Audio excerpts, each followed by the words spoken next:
Hai semuanya, ketemu lagi di channel saya, Mia Ye. Gimana, udah pada makan belum? Kalau belum jangan lupa makan ya. Nah, kebetulan hari ini saya mau cerita juga tentang makanan, yaitu asal mula Chinese food yang ternyata memiliki sejarah yang sangat panjang. Teman-teman pasti udah gak asing lagi kan sama yang namanya Chinese food atau makanan Tionghoa, karena makanan ini bahkan di Indonesia pun ada di mana-mana dengan berbagai macam penyesuaian baik dari bumbu dan segala macamnya, sehingga dapat diterima oleh lidah banyak orang, bukan hanya orang Chinese saja gitu. Sebagian dari kalian mungkin sudah tahu kalau orang Tionghoa itu adalah orang-orang yang suka makan. Bagi mereka itu prinsipnya adalah makanan adalah surga bagi orang-orang. Jadi nggak aneh kalau mereka itu bisa nyari makan di mana aja. Yang penting rasanya enak buat lidah mereka. Mereka bisa makan kalau yang punya duit sampai di hotel yang ada restoran berbintang 5, sampai di tempat-tempat makan biasa dari yang paling mahal sampai yang paling murah.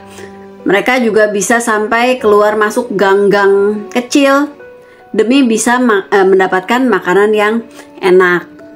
Usut punya usut, Chinese food ternyata sudah berumur sangat tua. Jadi sejarahnya sudah dimulai sejak tahun 5500 sebelum Masehi. Jadi pada tahun itu, tahun 5500 sebelum Masehi itu, rakyat di Tiongkok sudah memiliki kebiasaan menyantap daging babi, terutama pada saat-saat yang penting pada perayaan-perayaan khusus seperti misalnya perayaan pernikahan dan sebagainya. Tahun 5000 sebelum Masehi, padi mulai ditanam di Tiongkok Tengah dan Tiongkok Timur. Beras yang dihasilkannya dimasak dengan cara direbus. Selain itu, beras juga digunakan untuk membuat minuman, yaitu arak beras. Sementara itu, di Tiongkok Selatan, orang-orang memiliki kebiasaan menanam millet dan sorghum liar. Millet ini adalah biji-bijian serealia. Setelah dipanen, biji-biji tersebut direbus untuk dijadikan sebagai bubur. Tahun 4000 sebelum Masehi, daging sapi dan daging domba mulai didatangkan ke Tiongkok. Sejarah melaju ke tahun 2000 sebelum Masehi. Pada masa ini, makanan sudah jauh lebih bervariasi dibandingkan di tahun-tahun sebelumnya. Kaisar Fuxi, kaisar yang sangat terkenal dalam sejarah Tiongkok, yaitu kaisar pada masa Shan Huang Wuti. 3 maharaja dan 5 kaisar ini mengajarkan rakyatnya tentang cara memancing, bercocok tanam, berburu hingga memasak.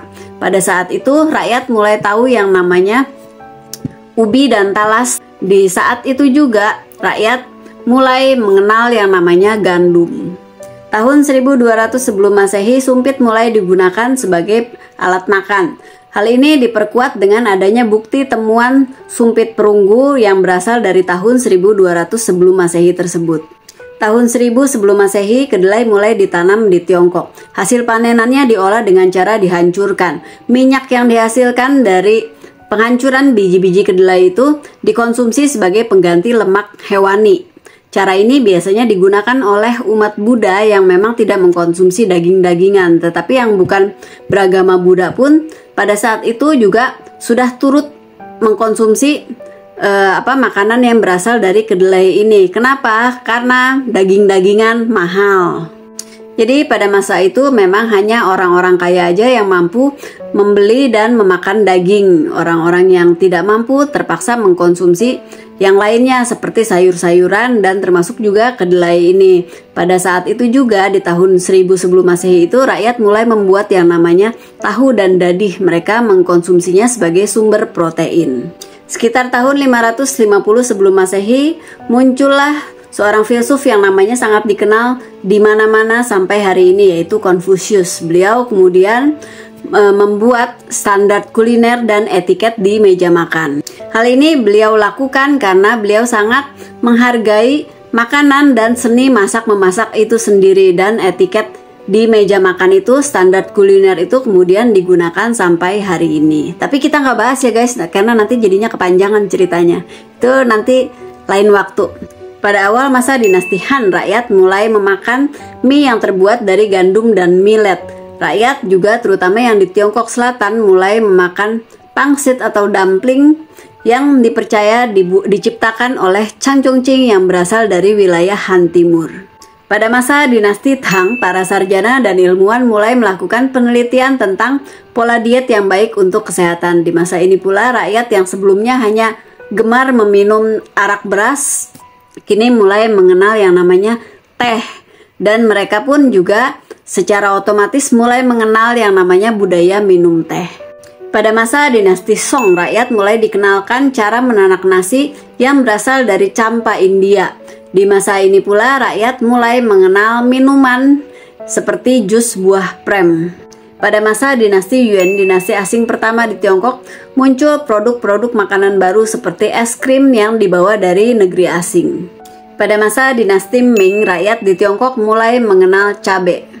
Di masa kekaisaran Tiongkok yang terakhir yaitu dinasti Qing, rakyat mulai mengenal bawang. Waktu terus berjalan, Tiongkok kemudian memasuki masa modern yang dimulai pada tahun 1949. Di masa modern itu, tepatnya pada tahun 1973, muncullah satu sosok bernama Mr. Yuan Longping yang berhasil mengembangkan galur hibrida sehingga rakyat dapat memproduksi beras 20% lebih banyak dibandingkan dengan cara konvensional. Beliau kemudian dijuluki sebagai Bapak Padi Hibrida Dunia. Cara yang ditemukan dan dikembangkan oleh Mr. Yuan Longping ini berhasil mengubah sistem pertanian Tiongkok menjadi lebih baik. Kelaparan akibat gagal panen yang dulu sering dialami oleh rakyat di negeri tersebut akhirnya berhasil diatasi. Chinese food ini kemudian dibawa oleh para perantau yang pergi meninggalkan kampung halaman mereka untuk menetap di tempat yang baru. Di sana makanan ini cara memasaknya disesuaikan dengan bahan-bahan yang ada di tempat baru tersebut sehingga lama-kelamaan rasanya beradaptasi dengan rasa dan selera masyarakat setempat sehingga Chinese food akhirnya disukai di mana-mana di seluruh dunia termasuk di Indonesia. Satu lagi yang perlu diingat, di negeri asalnya di Tiongkok, Chinese food ini pun berbeda-beda di satu tempat atau wilayah dengan tempat atau wilayah yang lainnya. Jadi nggak selalu sama, jadi masing-masing punya ciri khasnya sendiri. Nah, karena para perantau dari Tiongkok yang datang ke Indonesia kebanyakan adalah mereka yang berasal dari Tiongkok Selatan, maka Chinese food yang ada di Indonesia ini mengikuti Chinese food yang berasal dari Tiongkok Selatan itu. Jadi kalau teman-teman pergi ke daerah-daerah selatan, itu jangan heran kalau kemudian menemukan Chinese food yang memang mirip dengan Chinese food yang biasa ada di Indonesia, cuman rasanya aja mungkin yang berbeda gitu. Kalau rasa ya nggak bisa dipungkiri kalau memang berbeda ya, karena kan bahan-bahan yang ada di sana nggak selalu ada di sini. Begitu juga kalau makanan Indonesia dibawa ke Tiongkok atau kemanapun mungkin rasanya juga nggak begitu mirip, nggak begitu otentik dengan rasa asli yang ada di negeri kita gitu. Karena bahan-bahannya di sini sama di luar itu banyak yang beda, banyak yang nggak ada. Sejarah di masa lalu yang dialami oleh para leluhur orang Tionghoa yang kerap mengalami kelaparan akibat gagal panen, bencana alam, kemiskinan, itu membuat mereka sangat menghargai yang namanya makanan. Mereka pantang untuk buang-buang makanan. Jadi saya ingat waktu ke China itu pesen makanan karena kita waktu itu telat makannya. Terus kelaparan nih ceritanya, jadi masuk restoran, pesen masing-masing 2 porsi. Sementara kita yang pesen cewek-cewek semua. Nah, akhirnya dibawain apa? 1 porsi doang, masing-masing 1 porsi, saya 1 porsi, teman saya 1 porsi gitu. Sampai kita nungguin sampai habis itu makanan kita. Akhirnya kita tanya sama waitressnya, mana pesanan kita yang lainnya. Itu waitress ngelihat ke meja kita dulu. Yang tadinya dia tampangnya judes gitu kan, ngelihat makanan kita habis dia senyum. Akhirnya dia bawain makanan pesanan kita yang lainnya. Sampai kita melongo, hah? Oh gitu ya, oke. Nah itu, tapi ya itu kita ambil sisi positifnya aja ya. Kalau kesel-keselannya kan nggak akan habis gitu. Di sisi positifnya ya mereka itu memang benar-benar sangat menghargai yang namanya makanan. Nah kemudian makanan juga bagi orang Tionghoa digunakan sebagai simbol-simbol di acara-acara tertentu. Misalnya makan mie, miswa, bihun, apa ya gitu. Di acara ulang tahun sebagai simbol harapan supaya ulang tahun berumur panjang. Tapi makanan tersebut biasanya pantang dimakan pada saat acara kedukaan karena dipercaya kedukaannya itu memanjang gitu loh. Nah terus biasanya Kalau acara-acara gembira tadi seperti ulang tahun lah, pernikahan, orang Tionghoa pantang makan bubur karena bubur simbol kemiskinan. Nah, sebaliknya pada saat acara kedukaan, acara prihatin, orang Tionghoa justru biasanya menghidangkan bubur bagi para pelayat.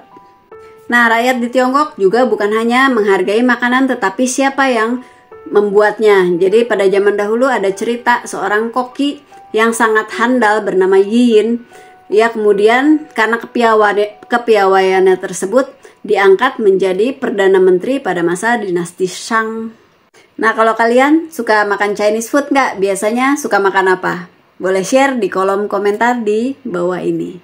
Kalau begitu, sekian dulu video hari ini. Semoga bermanfaat, semoga semuanya suka. Terima kasih buat yang sudah menonton dan yang sudah selalu mendukung channel ini. Sampai ketemu lagi di channel-channel yang lainnya.